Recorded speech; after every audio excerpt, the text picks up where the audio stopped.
1 बजे काउंटिंग समाप्त और दीदी टाटा गुड बाय। एग्रेसिव ना हो, जान दे देंगे इसके लिए। सच में दोस्तों कमाल हो गया, धोती फट के रुमाल हो गया। बीजेपी तो माला माल हो गया, पर दीदी का बुरा हाल हो गया।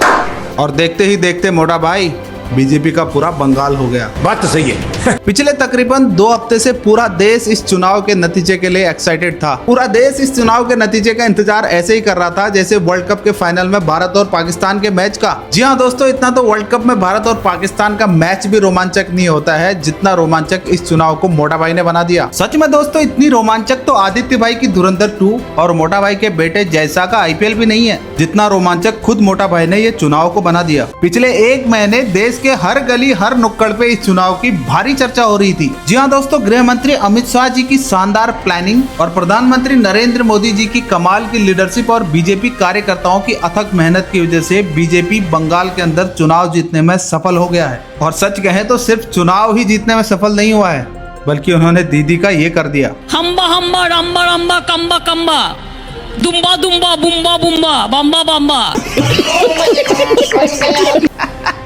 लेकिन मैं बीजेपी वालों से कहना चाहता हूँ कि चुनाव जीतने तक ठीक था, लेकिन दीदी को लातों से नहीं मारना चाहिए था भाई। सच कहें तो इस सोमवार को ममता दीदी कभी नहीं भूल पाएगी, क्योंकि ये वही मनहूस सोमवार था जिस दिन ममता दीदी के गढ़ कहे जाने वाले बंगाल के अंदर ममता जी के साथ खेला हो गया। दोस्तों इस बार के चुनाव में बंगाल के अलावा बाकी स्टेट के नतीजे भी बहुत मजेदार थे। सबसे पहले शुरुआत करते हैं तमिलनाडु से। Thalapathy makes blockbuster debut in these assembly elections, the first one that he fought.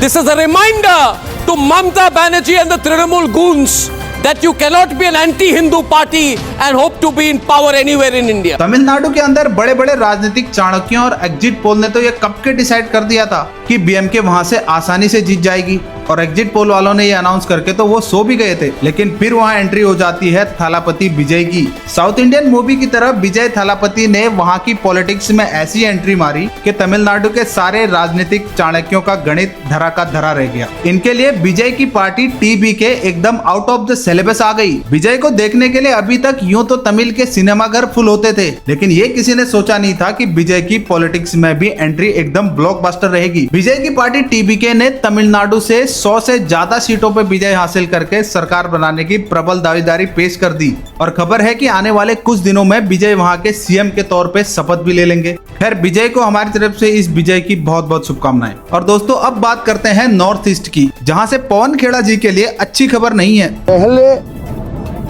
Kheda को पेलूंगा, फिर खेड़ा से नाम निकालेगा तो बाकी को पेड़ा बनाऊंगा। मामा यानी हेमंता बिस्व शर्मा और बीजेपी ने 126 में से 82 सीटें जीतकर आसाम में एक बार फिर से सरकार बना ली है। और वहीं पूरे नॉर्थ ईस्ट में बीजेपी और उसके सहयोगी दलों का ये परफॉर्मेंस का क्रेडिट कहीं न कहीं मामा यानी हेमंता जी को जाता है। और हेमंता बिस्व शर्मा जी के लिए ये जीत 2021 वाली जीत से भी बड़ी है। और वहीं आसाम को अब कई पॉलिटिकल चाणक्य नया गुजरात बता रहे हैं, यानी अब यहाँ बीजेपी की इतनी पकड़ मजबूत हो गई है कि उनके लिए गुजरात से कम नहीं है। बीजेपी की ये आसाम में लगातार तीसरी बार सरकार बनने जा रही है। और अब बात करते हैं केरला की। केरला से हमारे राहुल भाई यानी कांग्रेस के लिए थोड़ा खुश होने का मौका तो आया है। कांग्रेस के कार्यकर्ता और राहुल भाई ने जो थोड़े बहुत लड्डू मंगाए होंगे वो अब फेंकने में तो नहीं जाएंगे। तू समझा नहीं, तू समझा नहीं। कम से कम केरला में तो वो काम आ जाएंगे, क्योंकि केरला में कांग्रेस ने 63 सीटों पे जीत हासिल कर ली है। जहां पूरे भारत में बीजेपी और उनके सहयोगी दलों के टोटल 21 राज्यों में सरकार है, तो वहीं अब 4 राज्यों में कांग्रेस की भी सरकार है। इनमें से हिंदी स्पीकिंग स्टेट में कांग्रेस की सिर्फ हिमाचल में ही सरकार है। बाकी के सभी 3 स्टेट साउथ इंडिया से आते हैं, जिसमें कर्नाटका और तेलंगाना के बाद अब केरला भी जुड़ गया है। वैसे देखा जाए तो केरला में मिली कांग्रेस को ये ओवरवेलमिंग जीत काफी चौंकाने वाली भी है, क्योंकि अभी तक केरला में लेफ्ट की सरकार थी और केरला लगभग सारे इंडेक्स में अच्छा भी कर रहा था। लेकिन इसके बावजूद केरला की जनता ने लेफ्ट की सरकार को लेफ्ट स्वाइप कर दिया। हालांकि कांग्रेस को 63 सीट मिलने के बावजूद मेजोरिटी नहीं मिली है, यानी केरला के विधायकों के लिए अभी भी रिजॉर्ट बुक कराया जा सकता है। क्या बात है सर, क्या बात है सर। और अब चलते हैं इस चुनाव के सबसे बड़े शो स्टॉपर राज्य बंगाल में। इस बार चुनाव भले ही 5 स्टेट में हो रहा था, लेकिन पूरे देश के एक एक नागरिक की निगाहें बंगाल चुनाव पे ऐसी टिकी थी जैसे इंडिया के मैच में खेलते तो 11 खिलाड़ी हैं लेकिन सबकी निगाहें विराट कोहली पे टिकी रहती है। माना यह जा रहा है कि मोटा भाई की सटीक प्लानिंग के अलावा अगर किसी ने ममता दीदी के किले पे सेंध लगाई है तो वो नाम है शुभेंदु अधिकारी का। एक वक्त पे ममता बनर्जी के सबसे करीबियों में से एक रहे शुभेंदु अधिकारी ने 2021 चुनाव में भी ममता बनर्जी को हराया था, लेकिन उस बार ममता दीदी ने भवानीपुर से अपने एक एमएलए को रिजाइन दिलवाया और फिर वहां से बाईपोल इलेक्शन लड़ी और जीतकर मुख्यमंत्री बन गई। और कमाल की बात यह है कि शुभेंदु अधिकारी इस बार भवानीपुर भी पहुंच गए और उन्होंने इस बार भवानीपुर से भी दीदी को हरा दिया। ये बहुत जरूरी था, ममता बनर्जी का हराना बहुत जरूरी था। और इस जीत के साथ अधिकारी ने खुद को बंगाल के नए मुख्यमंत्री के तौर पे भी स्टेब्लिश कर दिया। खैर ये तो देखने वाली बात होगी कि वो सीएम बनते हैं कि नहीं, लेकिन ममता दीदी के डाउनफॉल का कारण बीजेपी, मोटा भाई या फिर अधिकारी जी के अलावा ममता दीदी खुद भी है। क्या बात कर रहे हैं दोस्तों, जहाँ कई सालों से दीदी के शासन में करप्शन के एलिगेशन लग रहे थे, वहीं एक बड़े लेवल पे रिक्रूटमेंट स्कैम के भी एलिगेशन लग रहे थे। वहीं इन सब के बीच दीदी ने जहां अपने शाख को एकदम साफ सुथरी रखने की कोशिश की,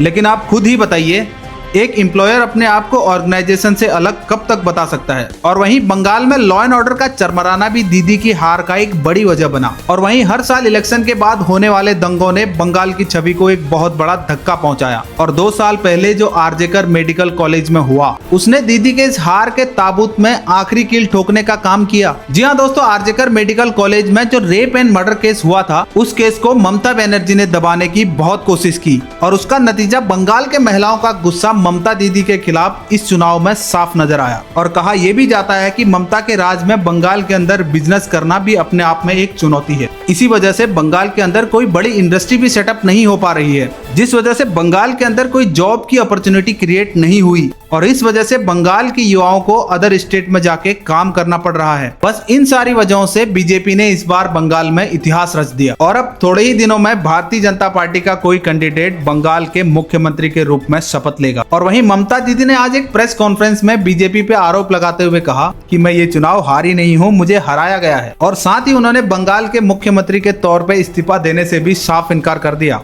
आपका इस चुनाव को लेकर क्या पॉइंट ऑफ व्यू है और बंगाल का नया मुख्यमंत्री कौन होना चाहिए?